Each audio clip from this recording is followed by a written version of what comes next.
আসসালামু আলাইকুম। জামাতের কৌশলে বিএনপির মাথায় হাত। বিএনপি জামাতের যে কৌশল ধরার চেষ্টা করতেছে, কোনো কৌশলেই বিএনপি ধরতে পারতেছে না। বিএনপি ভাবছে যে জামায়াত ইসলামী রাজপথে আন্দোলন করতেছে মাঠ গরম রাখার জন্য। প্রথম বুঝতে পারেনি জামায়াত ইসলামী কেন মাঠ গরম রাখছে। মাঠে কেন সভা-সমাবেশ করতেছে, ৫ দফা নিয়ে আন্দোলন করতেছে, জুলাই সনদ,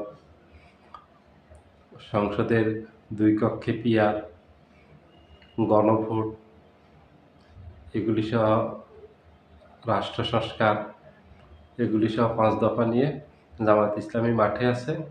যে জামায়াত ইসলামী পাগলামি করতেছে। বিএনপির কেন্দ্রীয় নেতারা বিভিন্ন বক্তব্যে এই কথাগুলি বলেছেন যে এটা কার বিরুদ্ধে করতেছে। তখন জামায়াত ইসলামীর কৌশল বুঝতে না পেরে এই যে বিএনপির নেতা সালাউদ্দিন আহমেদ শাহ ওরা বলছেন যে জামায়াত ইসলামীকে রাজপথে মোকাবিলা করা হবে। তারপর কিন্তু আবার নীরব হয়ে গেছেন।